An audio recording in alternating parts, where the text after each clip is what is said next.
Nuestra Señora del Encuentro con Dios presenta La voz del pastor. Queridos hermanos y hermanas, en nuestro anterior encuentro en La voz del pastor comenzamos a hablar sobre la resurrección de nuestro Señor Jesucristo. Y al final íbamos llegando ya pues a la conclusión, en primer lugar, de que la resurrección no es un invento, no es una doctrina, sino que es un hecho histórico que fue comprobado por muchísimas personas a quienes Jesús se le apareció. Hemos visto también que los apóstoles son los primeros en dejar constancia en los mismos evangelios, que ellos no creían que Jesús había resucitado. Ellos fueron los primeros en no creerlo. Cuando las mujeres se los cuentan, María Magdalena, que fueron las primeras que encuentran a Jesús en el sepulcro, se los dicen, ellos no creen. Estos dos discípulos de Maús tampoco creen, hasta que Jesús se les manifiesta a ellos uno por uno. Acontecimiento entonces histórico. Si hubiera sido una invención, no tenían por qué inventar sus propias dudas. Absurdo, ¿no es cierto? No había razón de ser. Pues bien, yo quisiera que ahora vayamos un poquito más allá. ¿Qué significa? ¿Cuál es la trascendencia de la resurrección de Cristo? De esto hablamos al final de nuestro encuentro pasado. Yo quisiera que ahora podamos, digamos así, profundizar un poquito más. Jesús llega a este mundo y comienza su vida pública precedido por Juan el Bautista. Juan el Bautista anuncia la plenitud de los tiempos, anuncia un juicio inminente y Juan el Bautista llama a conversión, anuncia la llegada del reino de Dios. ¿Qué significa esto del reino de Dios?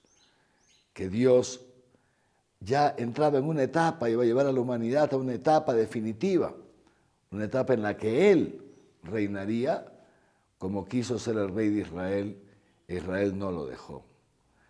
Juan el Bautista llama a la conversión y en la medida en que va terminando la misión de Juan el Bautista, surge Jesús de Nazaret. Él surge como un israelita cualquiera, pero sin embargo tiene una predicación distinta que cualquier rabí, tiene unas actitudes distintas que los fariseos, que los sacerdotes, que los levitas. No es un judío cualquiera. ¿Y qué es lo que dice este judío? Dice, el reino de los cielos ha llegado ya, ha llegado ya. El Hijo del Hombre, así se llama Él, ha venido por los pecadores, porque no son los sanos los que necesitan médico, sino los enfermos. Esto es el aspecto central del misterio de la vida de nuestro Señor Jesús. Jesús poco a poco se va acreditando con esos milagros. Abre los ojos a los ciegos, devuelve el oído a los sordos, destraba la lengua del mudo, hace caminar a los paralíticos, resucita a los muertos. Los milagros de Jesús son esas señales, esos signos de que Él realmente es Dios. Porque ¿quién sino Dios puede abrir los ojos a un ciego o puede resucitar a un muerto? Naturalmente. Entonces, Jesús se va acreditando con esas señales hasta llevarnos a la gran señal. ¿Y cuál es esa gran señal? Como Él mismo lo dice, nos lo relata el evangelista Juan: nadie tiene más amor que el que da la vida por sus amigos. Jesús da su vida por nosotros, da su vida por todos los hombres, por todos, porque todos, queridos hermanos, somos pecadores y todos necesitamos que Jesús pague por nuestros pecados. Y Él, siendo Dios, no retiene su dignidad divina, sino que se hace hombre, carga con nuestros pecados y deja que esos pecados lo lleven a la cruz y, como hemos dicho antes, también lo lleven incluso a lo profundo del Seol, al reino de la muerte. La resurrección de Cristo, entonces, es el acontecimiento que acredita a Jesús, lo primero, lo acredita como verdadero Dios. Es decir, aquello que Él había dicho de sí mismo queda acreditado con su resurrección. Segundo, queda acreditado también que ha cumplido la misión para la cual el Padre lo envió. Es la misión de dar su vida por nosotros, de ofrecerse a sí mismo para el perdón de nuestros pecados, como lo dirá ya en la última cena. Tomen y coman, esto es mi cuerpo, que será entregado por ustedes. Esta es mi sangre, que será derramada por ustedes para el perdón de los pecados. Es decir, la resurrección de Cristo es el signo visible que Dios nos da de que primero Jesús es Dios, segundo, ha cumplido su misión y tus pecados y los míos quedan perdonados. Tercero, algo más todavía, si la consecuencia del pecado es la muerte, porque Dios no creó al hombre para la muerte eterna, sino para la vida eterna, pero por nuestros pecados nos habíamos hecho hijos de la condenación eterna,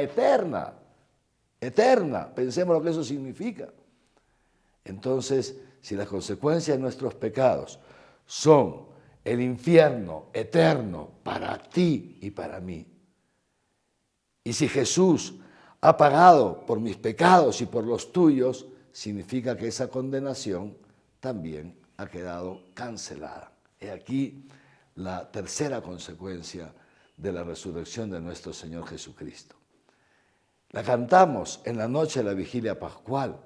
Ojalá que cada vez más en las parroquias de todo el mundo se celebre la vigilia con toda la riqueza que está contemplada en el ritual aprobado por la Iglesia. En muchas parroquias se hace de modo muy sintético. Ojalá que poco a poco vayamos todos madurando y nosotros mismos le digamos cada uno a su párroco: Padre, vamos a una vigilia un poquito más amplia, vamos a aprovechar más todos los signos. Pues dentro de la vigilia hay un canto muy bonito, el Exulte, que justamente canta esa batalla en Jesús entre la vida y la muerte, y canta también ese prodigio de la resurrección. Y cantando el prodigio de la resurrección, canta el perdón de nuestros pecados. He aquí la gran novedad de la resurrección de Cristo. Si Cristo ha resucitado, tus pecados han sido perdonados y en consecuencia ya no eres reo de condenación eterna, sino que tu destino es el cielo. Si tú y yo por la fe nos acogemos al perdón de nuestros pecados, nos acogemos a este misterio, acogemos a este Cristo resucitado en nuestros corazones, entonces ciertamente quedaremos liberados de la esclavitud del pecado y de la muerte y llegaremos plenamente al reino de los cielos. Un pasito más, vamos un poquito más. ¿Quién realiza la resurrección de nuestro Señor Jesucristo? Importante saberlo. Primero que nada, hemos de recordar que la Trinidad siempre está unida. Son tres personas distintas, pero un solo Dios verdadero. Hay una comunión tan íntima que siempre actúan en comunión, que siempre actúan en conjunto. La resurrección de Cristo, entonces, es obra de la Santísima Trinidad. Así nos lo dice nuestro catecismo. En el número, fíjense, 648. La resurrección de Cristo es objeto de fe en cuanto es una intervención trascendente de Dios mismo en la creación y en la historia. La resurrección de Cristo se realiza por el poder del Padre. El Padre ha resucitado a su Hijo, dice los Hechos de los Apóstoles, el capítulo 2.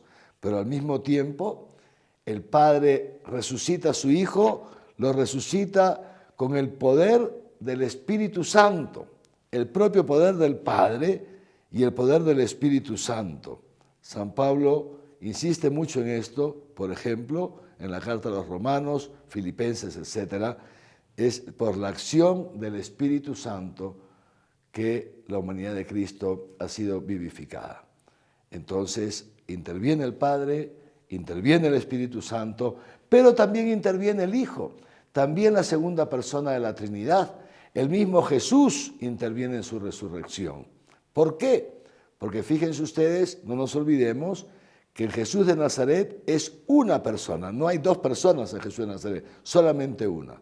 La segunda persona de la Trinidad, el Hijo, el Verbo, es una sola persona. Esa persona es divina, es Dios. Y en esa única persona divina se unen dos naturalezas, la naturaleza divina propia de esa persona y la naturaleza humana que esa persona ha asumido en el seno y del seno de la Virgen María. Pero la persona es una y la persona es divina y esa persona está presente en las dos naturalezas. De modo que, si bien en el momento de la muerte, la naturaleza humana se separa, no se separa la persona no se parte en dos, sigue siendo la misma persona divina. Y por eso es tan potente esto de que esta persona divina, que Jesús de Nazaret desciende a los infiernos, es potentísimo, potentísimo. Pero de eso ya hemos hablado en otro momento. Y lo que quiero decir ahora es esto, es justamente por su propia divinidad, con el concurso del Padre y el Espíritu Santo, pero Jesús por su propia divinidad también, que participa Él en su propia resurrección. Por eso veremos que las Escrituras hablarán de distintos aspectos, ¿no? Por ejemplo, en algún momento se dice, el Padre lo resucitó. En otro momento se dice, Cristo ha resucitado, Él ha resucitado. Pablo, como ya hemos dicho, dice, por obra del Espíritu Santo, el Espíritu lo vivificó. En fin, y al final, hay veces me han preguntado a mí eso, me dicen, Monseñor, pero al final, ¿quién lo ha resucitado? El Padre, Él, y efectivamente es una obra de la Trinidad. Una obra de la Trinidad. Y esta resurrección, decíamos en nuestro encuentro anterior, y quiero también repetirlo ahora, esta resurrección, queridos hermanos y hermanas, no es como la resurrección de Lázaro o de la hija del Jairo, etc. Es decir, no es una resurrección para volver a morir. Es decir, no es el recuperar la misma vida que tenía antes de la muerte. No, es distinto, es distinto. La resurrección de Cristo implica un cambio, una transformación muy profunda. ¿Por qué? Porque el haber vencido la muerte, la victoria sobre la muerte, implica que Jesús empieza a vivir de un modo distinto, ya no sujeto a los límites del tiempo y del espacio. Esto es muy importante y queda acreditado. Por eso cuentan las Escrituras que estando los apóstoles en el cenáculo con las puertas cerradas por miedo a los judíos, Jesús traspasa la puerta, es decir, tiene un cuerpo, sí, y ese cuerpo es el mismo cuerpo que estuvo crucificado, sí. ¿Cómo lo sabemos? Porque tiene las llagas. Los apóstoles han visto las llagas. Tomás ha metido la mano en el costado abierto de Cristo resucitado. Entonces, ha habido una transformación. Es el mismo cuerpo crucificado, pero ya no sometido a las limitaciones del espacio y del tiempo. Es decir, es un cuerpo eterno, un cuerpo que ya no va a dejar de existir nunca. Es una cosa bellísima. Y eso es también, queridos hermanos, lo que nos espera a nosotros. Fíjense ustedes. ¿Por qué? Porque esta resurrección de Cristo es la garantía de que nosotros resucitaremos con Él. Nosotros los que hemos creído, nosotros los que lo hemos acogido por la fe en nuestra vida y nosotros los que intentamos, ahí sí seguramente con muchas deficiencias, pero intentamos hacer su voluntad y seguir sus huellas. Y cuando no lo conseguimos, cada día le pedimos perdón y le pedimos misericordia y el Señor nos perdona y nos sigue enviando su Espíritu Santo y poquito a poquito nos va ayudando a seguir sus huellas. Entonces, queridos hermanos y hermanas, vamos concluyendo ya. ¿Ven? Esta resurrección de Cristo que implica, primero, que quede acreditado que Él es Hijo de Dios. Segundo, que quede acreditado que nuestros pecados han sido perdonados. Y tercero, que marca nuestro destino. Porque así como Jesús tiene un cuerpo glorioso, no limitado por el tiempo ni por el espacio, también tú y yo es la voluntad de Dios, que ha llegado el momento de nuestra muerte, el momento de terminar nuestra peregrinación por esta tierra y en el momento oportuno también nosotros podamos resucitar. En el credo lo decimos de dos maneras distintas, lo veremos más adelante. Creo en la resurrección de los muertos o creo en la resurrección de la carne. De hecho, tu carne y mi carne están llamadas a resucitar con Cristo, porque tú y yo estamos llamados a vivir con Él por toda la eternidad. Esa es la resurrección que esperamos, de lo cual hablaremos un poquito más adelante. Que los bendiga Dios Todopoderoso, Padre, Hijo y Espíritu Santo, y que su bendición les acompañe siempre. Amén.